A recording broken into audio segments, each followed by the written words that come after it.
Hi friends, welcome to our YouTube channel. ఈ వీడియోలో మనం ఇంటర్లింక్ ల్యాబ్స్ కి సంబంధించిన ఒక అప్డేట్ గురించి అయితే మాట్లాడుకుందాం. ఈ రోజు మనం చర్చించబోయే టాపిక్ ఏంటంటే టెక్నాలజీ మరియు బ్లాక్ చైన్ రంగంలో మరో పెద్ద అడుగు వేసినటువంటి ఇంటర్లింక్ నెట్వర్క్ సంబంధించి ఇప్పటికే ప్రపంచవ్యాప్తంగా తన ప్రాజెక్టులను విస్తరించిన ఈ నెట్వర్క్ ఇప్పుడు అధికారికంగా అమెరికా మార్కెట్లో కూడా ప్రవేశించడం జరిగింది. ఇది ఎందుకు ముఖ్యమైనది, దాని ప్రభావం ఏమిటో, భవిష్యత్తులో ఏమి రాబోతుందో ఈ వీడియోలో పూర్తిగా వివరంగా అయితే చర్చించుకుందాం. ఇప్పుడు ఇంటర్లింక్ అనేది గ్లోబల్ డీసెంట్రలైజ్డ్ నెట్వర్క్. ఇది బ్లాక్ చైన్ టెక్నాలజీని ఉపయోగించి డిజిటల్ ఎకానమీని మరింత బలోపేతం అయితే చేస్తుందనుకోవచ్చు. Finance, business, education, social connectivity ఇటువంటి రంగాల్లో కొత్త అవకాశాలు అయితే తీసుకొస్తుంది. ఇప్పటికే అనేక దేశాల్లో కమ్యూనిటీలను అయితే నిర్మించడం జరిగింది. డిజిటల్ కరెన్సీ మరియు రియల్ వరల్డ్ యూటిలిటీని కలిపే ప్రయత్నం అయితే చేస్తుంది. ఇక ఇప్పుడు ఇంటర్లింక్ నెట్వర్క్ యుఎస్ఏ కి సంబంధించి వచ్చిన న్యూస్ ని అయితే చూశారు కదా. అంటే ఇప్పటి వరకు ఉన్న గ్లోబల్ ప్రెజెన్స్ కి మరో పవర్ఫుల్ మార్కెట్ యాడ్ అయిందనమాట. ఎందుకంటే ఈ నెట్వర్క్ తోటి యునైటెడ్ స్టేట్స్ ఆఫ్ అమెరికా కూడా జాయిన్ అవ్వడం జరిగింది. ఈ అమెరికాలో లాంచ్ అవ్వడం అనేది కేవలం ఒక ఎంట్రీ మాత్రమే కాదు. ఇది ఇన్వెస్టర్లకి, డెవలపర్లకి, బ్లాక్ చైన్ ప్రాజెక్టులకి ఇది ఒక పెద్ద సిగ్నల్ అని చెప్పేసి చెప్పుకోవచ్చు. మరి ఇప్పుడు అమెరికా మార్కెట్ మనకి ఎందుకు అంత ముఖ్యమో వివరంగా చూద్దాం. ఈ అమెరికా మార్కెట్ అనేది అత్యంత పెద్ద టెక్నాలజీ హబ్ గా అయితే తయారైంది. Silicon valley, Google, Apple, meta లాంటి దిగ్గజాలు ఉన్న ప్రదేశం అని చెప్పేసి మనం చెప్పుకోవచ్చు. ఇన్వెస్ట్మెంట్ అవకాశాలు కూడా పెరుగుతాయి. అంటే అమెరికాలో బ్లాక్ చైన్, క్రిప్టో రంగాల్లో కొన్ని బిలియన్ డాలర్ల పెట్టుబడులు అయితే రావచ్చు.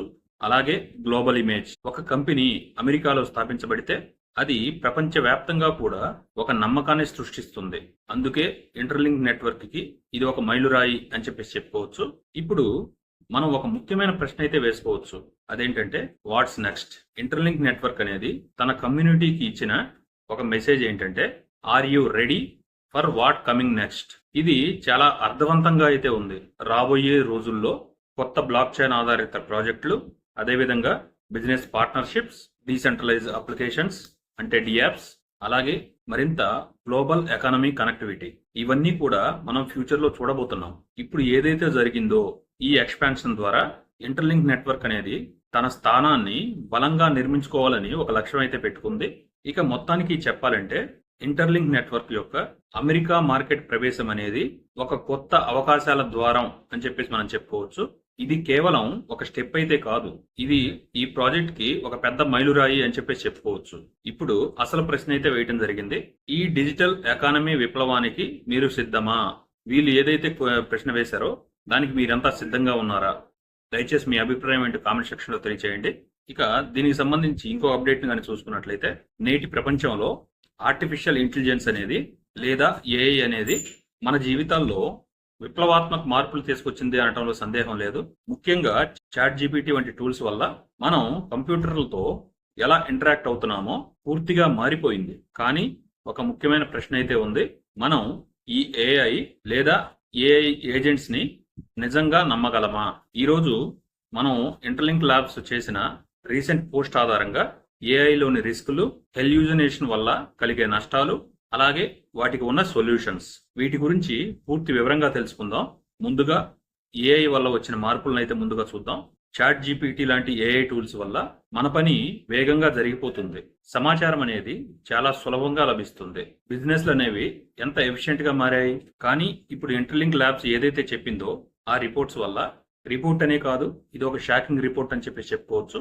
కేవలం 2024 సంవత్సరంలోనే ఈ హెల్యూజినేషన్స్ వల్ల ప్రపంచానికి 67.4 బిలియన్స్, అది కూడా యుఎస్ డాలర్ల నష్టమైతే జరిగింది. ఇది మొత్తం ఫైనాన్షియల్ ఎర్రర్ కేసుల్లో 41% ని కవర్ చేస్తుంది. అంటే పెద్ద పెద్ద కంపెనీలు ప్రతి ఏటా కొన్ని మిలియన్ల డాలర్లను అయితే కోల్పోతున్నాయి. అప్పుడు మనకి ఒక ప్రశ్న అయితే వస్తుంది.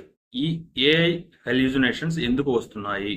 ఎందుకంటే ఫేక్ లేదా డూప్లికేటెడ్ డేటా మీద ట్రైనింగ్ చేయడం వల్ల, అలాగే రేర్ కేసులను సరిగా పరిగణించకపోవడం వల్ల, అలాగే ప్రైవసీ అండ్ రెగ్యులేటరీ కంప్లైంట్ సమస్యలు, ఇవన్నీ కలిపి ఆర్టిఫిషియల్ ఇంటెలిజెన్స్ సిస్టంలో జరిగే తప్పుల్ని పెంచడం జరుగుతుంది. ఉదాహరణకి వరల్డ్ కాయిన్ అనే ప్రాజెక్ట్ కి కెన్యాలో బలమైన సమస్యలు అయితే వచ్చాయి.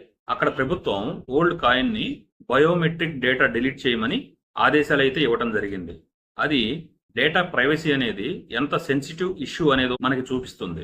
ఇప్పుడు దీనికి సంబంధించిన సొల్యూషన్ ఇంటర్లింక్ ల్యాబ్స్ అనేది ఏ విధంగా ఇచ్చిందో చూద్దాం. ఇంటర్లింక్ ల్యాబ్ ఇచ్చిన సొల్యూషన్ అనేది ఇప్పుడు చాలా ఇంట్రెస్టింగ్ గా ఉంది. దీన్ని ఫెడరేటెడ్ లెర్నింగ్ అని అంటారు. ఇది ఎలా పనిచేస్తుందంటే ఆర్టిఫిషియల్ ఇంటెలిజెన్స్ ని యూజర్ల యొక్క డివైజెస్ మీదే డైరెక్ట్ గా ట్రైనింగ్ చేస్తారు. వ్యక్తిగత డేటా అనేది ఎప్పుడూ సెంట్రలైజ్ సర్వర్ లోకి అయితే వెళ్ళటం జరగదు. ఫెడరేటెడ్ యావరేజింగ్ అనే మెథడ్ ద్వారా రిజల్ట్ ని నెట్వర్క్ లో కలిపి ప్రైవసీ ప్రొటెక్షన్ తో యాక్యురసీని అయితే పెంచడం జరుగుతుంది. దీంతో 2 ప్రయోజనాలు అయితే వస్తాయి. నెంబర్ 1, ఏఐ యొక్క యాక్యురసీ పెరుగుతుంది. నెంబర్ 2, యూజర్ల యొక్క ప్రైవసీ అనేది పూర్తిగా రక్షించబడుతుంది. ఇక చివరిగా మనం ఈ ఏఐ లేదా ఏఐ యొక్క ఏజెంట్స్ ని నమ్మవచ్చా అని ప్రశ్న వేసుకుంటే ఈ ఇంటర్లింక్ నెట్వర్క్ అనేది ఇచ్చిన సమాధానం చాలా క్లియర్ గా ఉంది. అదేంటంటే ఎస్, కానీ కండిషన్స్ తో. అవి యాక్యురసీ మరియు ప్రైవసీ ఈ రెండింటిని కాపాడే టెక్నాలజీ మీద నిర్మించబడినప్పుడే ఇది మనకి ఒక ముఖ్యమైన పాఠాన్ని అయితే నేర్పిస్తుంది. ఈ ఆర్టిఫిషియల్ ఇంటెలిజెన్స్ ని బ్లైండ్ గా నమ్మకుండా దాని వెనక ఉన్న డేటా, ట్రైనింగ్, ప్రైవసీ సిస్టమ్స్ ని ఎప్పుడూ పరిశీలిస్తూనే ఉండాలి. అప్పుడే మనం ఈ ఆర్టిఫిషియల్ ఇంటెలిజెన్స్ ని విశ్వసనీయంగా, సేఫ్ గా వాడుకోవచ్చు అని అయితే అర్థమవుతుంది. ఇప్పుడు ఈ ఆర్టిఫిషియల్ ఇంటెలిజెన్స్ గురించి మీరేమనుకుంటున్నారు? ఈ టెక్నాలజీ వల్ల మనకి లాభమా, నష్టమా? దయచేసి కామెంట్ సెక్షన్ లో తెలియజేయండి. అలాగే ఇంటర్లింక్ నెట్వర్క్ గురించి ఫ్యూచర్ లో గ్రోత్ అనేది ఏ విధంగా ఉండబోతుంది అని చెప్పేసి దయచేసి కామెంట్ సెక్షన్ లో తెలియజేయండి. మీకు ఈ నెట్వర్క్ గురించి ఏ విధమైనటువంటి సమస్యలు ఉన్నా, లేదంటే ఎటువంటి డౌట్స్ ఉన్నా కానీ నాకు కామెంట్ సెక్షన్ లో తెలియజేయండి. నేను తప్పకుండా రిప్లై ఇస్తాను ఫ్రెండ్స్. మళ్ళీ ఒక మంచి వీడియోతో మళ్ళీ కలుద్దాం. అంతవరకు థ్యాంక్ యూ. ఇప్పుడు ఇంటర్లింక్ అనేది గ్లోబల్ డీసెంట్రలైజ్డ్ నెట్వర్క్. ఇది బ్లాక్ చైన్ టెక్నాలజీని ఉపయోగించి డిజిటల్ ఎకానమీని మరింత బలోపేతం అయితే చేస్తుందనుకోవచ్చు. Finance, business, education, social connectivity ఇటువంటి రంగాల్లో కొత్త అవకాశాలు అయితే తీసుకొస్తుంది. ఇప్పటికే అనేక దేశాల్లో కమ్యూనిటీలను అయితే నిర్మించడం జరిగింది. డిజిటల్ కరెన్సీ మరియు రియల్ వరల్డ్ యూటిలిటీని కలిపే ప్రయత్నం అయితే చేస్తుంది. ఇక ఇప్పుడు ఇంటర్లింక్ నెట్వర్క్ యుఎస్ఏ కి సంబంధించి వచ్చిన న్యూస్ ని అయితే చూశారు కదా. అంటే ఇప్పటి వరకు ఉన్న గ్లోబల్ ప్రెజెన్స్ కి మరో పవర్ఫుల్ మార్కెట్ యాడ్ అయిందనమాట. ఎందుకంటే ఈ నెట్వర్క్ తోటి యునైటెడ్ స్టేట్స్ ఆఫ్ అమెరికా కూడా జాయిన్ అవ్వడం జరిగింది. ఈ అమెరికాలో లాంచ్ అవ్వడం అనేది కేవలం ఒక ఎంట్రీ మాత్రమే కాదు.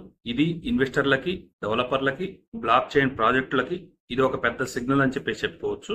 మరి ఇప్పుడు అమెరికా మార్కెట్ మనకి ఎందుకు అంత ముఖ్యమో వివరంగా చూద్దాం. ఈ అమెరికా మార్కెట్ అనేది అత్యంత పెద్ద టెక్నాలజీ హబ్ గా అయితే తయారైంది. Silicon valley, Google, Apple, meta లాంటి దిగ్గజాలు ఉన్న ప్రదేశం అని చెప్పేసి మనం చెప్పుకోవచ్చు. ఇన్వెస్ట్మెంట్ అవకాశాలు కూడా పెరుగుతాయి. అంటే అమెరికాలో బ్లాక్ చైన్, క్రిప్టో రంగాల్లో కొన్ని $1 బిలియన్ పెట్టుబడులు అయితే రావచ్చు.